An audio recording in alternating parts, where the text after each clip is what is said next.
Hi everyone, and welcome back to the Velvet Lounge cooking session holiday special, sort of.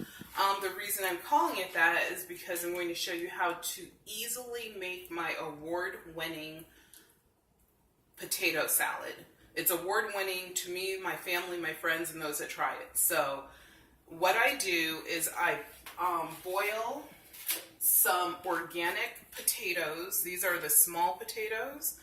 And you want to make sure that they're fork tender. So you should be able to easily slip a knife or a fork into your potato, and that is how you'll know it's done. If it gives any resistance, you need to boil it longer. And you do not want your potatoes to be mushy. The other thing I did is I use a little more than half of a medium-sized red onion diced pretty finely, not too finely, but pretty finely. And I use an entire jar of relish. So what I'm going to do is combine everything into my big mixing bowl. Oh, let me show you the other things I'm using. I'm going to use some mustard. I'm using this mayonnaise with olive oil in it because the eggs have a lot of cholesterol. So that will help reduce that a little bit in the fat content. It'll be a healthy fat. And then I'm using some granulated garlic, some crushed red pepper seed, kosher salt, and to garnish, I'm going to use some Vietnamese basil that I dried. So let's start out by putting everything into this one big bowl. That's my relish. And you can use whatever relish you want. Sweet relish works best. I'm going to put all my onion in there. Al is on the camera today. He's still learning. I'm giggling because he had a cameraman's faux pas that occurred, so we sort of had to start again. And I'm going to start mixing this because the moisture that is in the relish will help you mix this up a little bit easier. Because when you put your potatoes in there, it will get a little bit drier. But we will take care of that with mustard and mayonnaise. So now put all of our potatoes in. And this is one bag of the small organic potatoes and 16 boiled eggs. You don't have to use the yolks if you don't want to with the eggs, but it does add a really good flavor. If you don't want to use relish, you don't have to use that either. But this is how I make it, and everyone loves it. Everyone has wanted this recipe for a long time. Now they'll have it. And so you're just going to mix all of this together.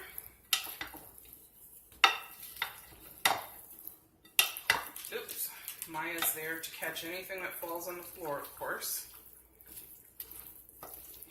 And so when you mix this, what you're looking for is just to make sure that every spoonful has some of everything in it.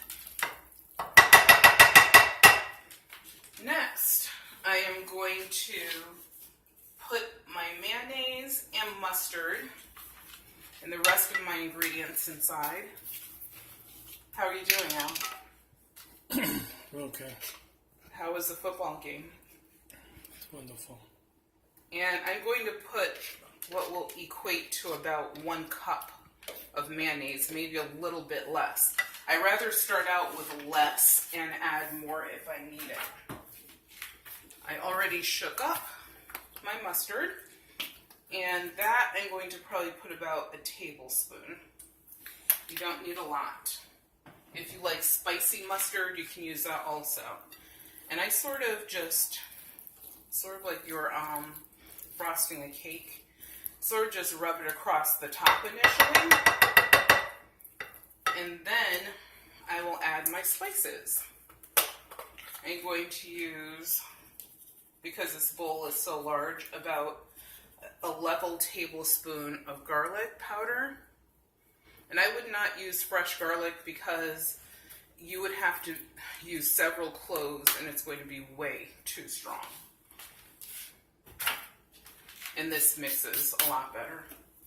And then I'm going to use about half of a teaspoon of crushed red pepper, probably a little bit less than half. Give it a little kick. And then I'm going to use just a little bit. And remember, when you use kosher salt, I don't know why, but the salt it seems like it's way more concentrated than when you buy that stuff that's like all smashed up in tiny little granules. So I'm only going to use a little bit of kosher salt. Really just like a sprinkling. And then I'm going to go back and stir all of this together. The only thing I might do, I might add a little more mustard to this if I feel I need more moisture. I'm not going to add any more mayonnaise. And you want to make sure when you're mixing that you're not smashing up your potatoes and your eggs. You still want them to be slightly chunky. I'm making a little bit of a mess, but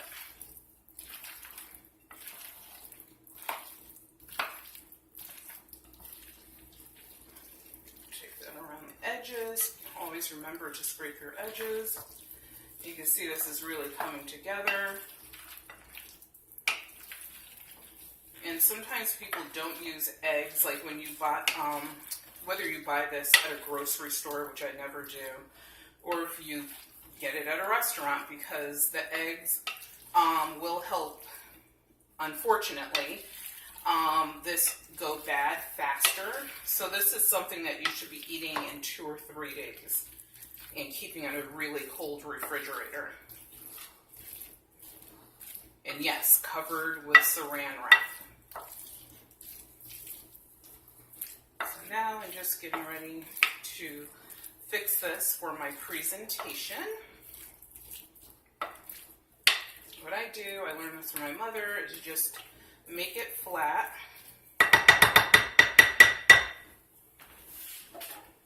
Then you go back in with a paper towel and you wipe around all of your edges. So if you ever do this for a cooking show on television, it'll help you have a nice presentation.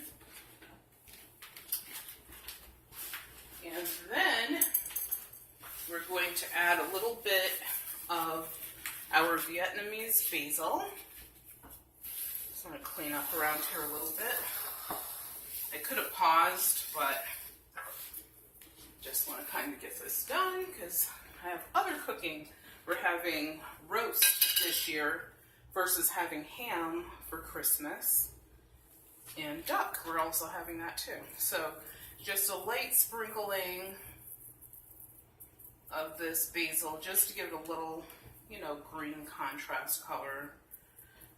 You can also use Hungarian paprika. My mother would do that quite often as her garnish. And Al can get a tight shot on that.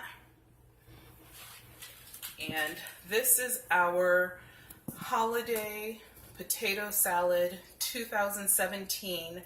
I hope you enjoyed this. Let me know what your secrets are for peeling eggs, because I always struggle and hate peeling hard-boiled eggs. So if you have a good secret for doing that, easily let me know. And thank you for visiting us today at the Velvet Lounge.